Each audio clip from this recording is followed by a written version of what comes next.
ओम ज्ञानातिमिरन्धस्य ज्ञानञ्जनशलाकया चक्षुरुन्मीलितं येन तस्मै श्रीगुरुवे नमः। नमो विष्णुपदाय राधिकाय प्रियात्मने श्रीमद्भक्तिवेदान्त नारायण गोस्वामीति नाम्ने श्रीकृष्ण लीला कथने सुदक्षम् औदर्य माधुर्य गुणैश्च युक्तं वरं वरण्यं पुरुषं महन्तं नारायणं त्वं शीर्षा नमामि।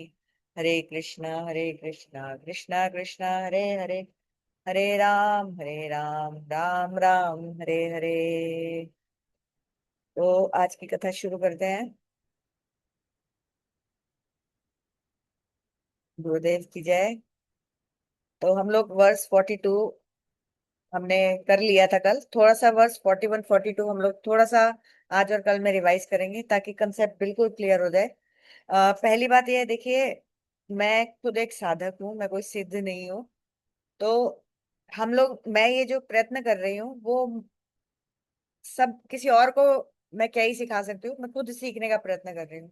लेकिन मैंने अपनी पूरी लाइफ में ये देखा है, मैं बार बार ये रिपीट करती हूँ कि जो चीज खुद सीखनी हो वो दूसरों को सिखानी शुरू कर दीजिए।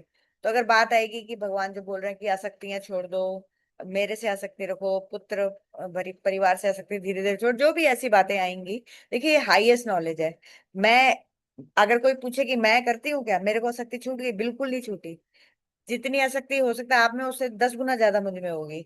लेकिन अगर हम सुनेंगे ही नहीं, कभी हमें पता ही नहीं चलेगा कि अल्टीमेट जो लाइफ का गोल है वो आसक्ति करना नहीं है अपने पुत्र परिवार से। कि हर जन्म में हमें अपनी कितने परिवार लोगों से आसक्तियां हुई हुई है, लेकिन क्या हुआ, छूट गई। फिर दोबारा हमारा नया जन्म हो गया, अब फिर दोबारा हमने नई आसक्तियां कर ली। तो एटलीस्ट हमारे कानों में जाना तो चाहिए कि ये बार बार हर जन्म में एक नया परिवार बनाना और एक नई तरह की आसक्तियां पैदा कर लेना, ये हमारा अल्टीमेट गोल नहीं है। इसका मतलब लेकिन हम लोग जैसे सुनना ही नहीं चाहेंगे, क्योंकि ये कई बार ना ईगो में हिट करता है हमें। जब पहले सुनते हैं, अरे आसक्ति पुत्र पति परिवार से नहीं हो सकती, तो क्या तुझ जो सिखा रहा है उसको नहीं है। हम लोग सब साधक हैं, सिद्ध हैं, गुरुदेव सिद्ध हैं। लेकिन अगर हम लोग सुनेंगे ही नहीं तो हमें पता कैसे चलेगा कि ये भी चीज करनी होती है। जैसे कोई आदमी को पता ही नहीं चलेगा कि कहीं सूरज है। तो जैसे मैं आपको बताती हूँ, मैंने एक एग्जांपल आया था शास्त्रों में बहुत दिया जाता है, कुएं का मेंढक। एक मेंढक जो था कुएं में रहता था, दूसरा मेंढक उसको मिलने आया, और वो मेंढक समुद्र का मेंढक था। तो वो उससे मिलने आया कुएं के मेंढक से, तो उसने बोला कि अः तू यहाँ कुएं में रहता है, समुद्र तो कितना बड़ा है। तो कुएं का मेंढक बोलता है, कितना बड़ा है? कुएं से 2 गुना ज्यादा बड़ा है। कहता, पागल है तू? तो कहता, क्या कुएं से 4 गुना ज्यादा बड़ा है? अच्छा, तो कुएं से 100 गुना ज्यादा बड़ा है। तो जब हम कुएं के मेंढक रहते हैं ना, तो हम जितनी हमारी दायरा है, अगर वो समुद्र की बात करेंगे तो हम अपने दायरे के हिसाब से उसको एक्सपैंड करेंगे, जबकि उसमें कोई आ, कोई कंपैरिजन ही नहीं हो सकता समुद्र और कुएं में, समुद्र की विशालता और कुएं की सीमितता में। लेकिन यही है कि सुनना तो शुरू करें कि कोई समुद्र नाम की चीज भी है। तो थोड़ा हम कुएं, जितना हमारा कुएं का साइज है उससे एटलीस्ट 100 गुना तक तो हम पहुंच गए। अच्छा, इससे डबल है, इससे 100 गुना ज्यादा है। तो हम सब कुएं के मेंढक हैं। हो सकता है मतलब मैं अपनी बात कर सकती हूँ, मैं आपकी बात नहीं कर सकती। तो इसीलिए हम लोग, मैं खुद भी सीख रही हूँ, और आपको सिखाने का पर्पस यही है कि मैं खुद सीखूं। क्योंकि मैं फिर अच्छी तरह से डीपली स्टडी करती हूँ जब मुझे जिम्मेदारी होती है कि मुझे दूसरे को बताना है। तो मैं बिल्कुल सिद्ध नहीं हूँ, मेरे को बहुत स्ट्रांग शक्ति है। मैंने 100 बार मैं बताती हूँ कि मैं दिन में 4 बार तो मुझे अपने आप को याद दिलाना पड़ता है कि भैया रील स्क्रॉल हो रही है। तो झटका लगेगा कि ये काम करना ठीक नहीं है। लेकिन ये जो झटका लगना शुरू हो गया ना दिन में 4 बार रील स्क्रॉल करते हुए, ये इंपॉर्टेंट है। रील तो हम सब दुनिया भर की स्क्रॉल कर रहे हैं, तो भक्ति हमें ये झटके देना शुरू करती है टू स्टार्ट विद। ये टाइम वेस्ट मत कर, ये टाइम वेस्ट मत, 100 बार करेंगे, हम गिरे ही हुए हैं, भोग करने ही आए हैं। लेकिन जब जो धीरे धीरे उठने की कोशिश कर रहे हैं ना, ये इंपॉर्टेंट है। तो प्लीज ऐसा मत सोचिएगा कि मैं कोई बहुत बड़ी साधु हूँ। मैं बहुत ऑर्डिनरी, बल्कि अब मैं क्या बोलूं, चलिए छोड़िए। तो 2.41 42 से रिवाइज करते हैं। 41 में भगवान ने निश्चय आत्मिका बुद्धि की बात कही थी, जो हमारा गोल है कि वन पॉइंटेड हो जाए। और फिर बहुशाखा बुद्धि, जो नॉर्मली हम सब लोगों की होती है, चारों डायरेक्शन में भाग रही होती है। फिर हमने पढ़ा कि जो अलंकारित भाषा है इसमें, वेदों में दी गई, ज्यादातर लोग उससे अट्रैक्ट हो जाते हैं। क्यों? क्योंकि उनको लगता है कि अच्छा हमें स्वर्ग मिल जाएगा, अच्छा हमें भोग मिल जाएंगे, अच्छा हमें दौलत मिल जाएगी। तो हम सब, मतलब मैं उसी कैटेगरी में हूँ। लेकिन इसके बारे में थोड़ा सा और डिटेल में जानने की कोशिश करते हैं। तो देखिए, ये जो कुछ टॉपिक्स है ना, ये हमें बहुत क्लियर होने चाहिए, क्योंकि भगवत गीता में बार बार आएंगे। हमारी 5 ज्ञानेंद्रिय हैं, ये हमें पता होनी चाहिए। मैंने पहले भी डिस्कस किया हुआ है। चक्षु, कर्ण, नासिका, जिह्वा, त्वचा। इनसे हमें ज्ञान, हम ज्ञान लेते हैं। जैसे चक्षु से ये दुनिया कैसी है, कलर कौन सा है, तो ज्ञान ले रहे हैं ना। कान, कान से हमें, जैसे जैसे हम भगवत गीता ही सुन रहे हैं या कोई पिक्चर ही देख रहे हैं या न्यूज ही दे रहे हैं, तो हमें ज्ञान ये भी ज्ञान का सोर्स है। कान। नासिका, गंध लेके देखते हैं अच्छी जगह है, यहाँ बदबू आ रही है, तो ये भी ज्ञान का सोर्स है। जीभ, टेस्ट पता चलते हैं। त्वचा हमारी, स्पर्श में कितनी गर्मी है कितनी सर्दी है, तो ये सब क्या है, हमारी ज्ञानेंद्रिय है, ज्ञान देती है हमें ये। और इनका विषय क्या है, इनके सब्जेक्ट क्या है, इसको तन मात्रा भी बोलते हैं संस्कृत भाषा में। आंखों का रूप है, आंख हमेशा अच्छी चीज देखनी चाहिए, मैंने पहले भी डिस्कस किया था। बदसूरत चीज किसी को अच्छी नहीं लगती। गंदी चीज, इवन कई बार घर बिखरा होता है ना, उसके बाद दुखी होकर आदमी साफ करना क्यों शुरू करता है? क्या प्रॉब्लम क्या है अगर बिखरा हुआ है घर, बताइए एक बार सोचिए। क्योंकि वो अच्छा नहीं लगता, स्ट्रेस देता है, ये कहा क्योंकि जाएगा। वो हमारा असली स्वभाव नहीं है किसी भी चीज में गंदगी में रहना। तो चक्षु का क्या है, रूप, उसको अच्छा रूप चाहिए। कर्ण को अच्छा म्यूजिक चाहिए, बेसुरा कोई गाएगा कोई नहीं सुनेगा, सुर वाला ही सुनेगा। नासिका को अच्छी गंध चाहिए, कूड़े के ढेर के पास से निकलेंगे बंद कर लेंगे, नहीं चाहिए भैया। लेकिन ज्ञान तो हो रहा है ना अच्छे और बुरे का। जिह्वा रस और त्वचा स्पर्श के ये बारे में हाथ बताता है। को उधर रख जिह्वा, दो, ये तो क्योंकि ज्ञान एक इंद्रिय हो गए। अब वास्प में कर्म चार इंद्रिय। डाल के कर्म टेबल इंद्रिय पे रख जैसे हम दिए। काम करते हैं। वाक, पाण, पाद, पायु, उपस्थ। वाक का बोलना, पानी का हाथों से कार्य करना, पाद का चलना, पायु मल त्याग करना, और उपस्थ जहां से मूत्र त्याग करते हैं और जहां से हम लोग रिप्रोडक्शन होती है। तो संसार में ये भी बड़ा इंपॉर्टेंट जानने के लिए कि संसार में मनुष्य के 4 प्रकार है, हम बहुत डिस्कस हैं। कर्मी, ज्ञानी, योगी और भक्त। अब कर्मी की बुद्धि क्या होती है? जो, मैं पूरी तरह से कर्मी हूँ, मैं ऐसे बोल सकती हूँ कि हमें भोग करना है, हमें अपने सुख और आनंद चाहिए। मैं ठाकुर जी को भोग भी लगा रही हूँ, लेकिन मेरा मेन एम यही है कि मुझे खाना है। लेकिन अगेन यही यही भगवत गीता किसी से सुनी थी, भगवत गीता पढ़ी थी, तो ये नॉक नॉक होना शुरू हो गया, नहीं भैया अपना एंजॉय करो, लेकिन एटलीस्ट पहले भगवान को देना शुरू करो, डिसिप्लिन में आना शुरू करो। तो हम लोग क्या करते हैं, मोस्टली हमारा काम शरीर के लिए होता है और शरीर शरीर से जुड़े लोगों के लिए होता है, हमारे परिवार के लिए, बच्चे वगैरह के लिए। दैट्स ओके, कोई उसमें गलत काम नहीं है, यही है बस। प्रॉब्लम यही है कि इसको ईगो पे नहीं लेना कि ऐसे नहीं करेंगे तो क्या करेंगे, ऐसे करना है, यही करते हैं। लेकिन धीरे धीरे, स्टेप बाय स्टेप, ये समझना है कि ये बच्चे भी भगवान के हैं।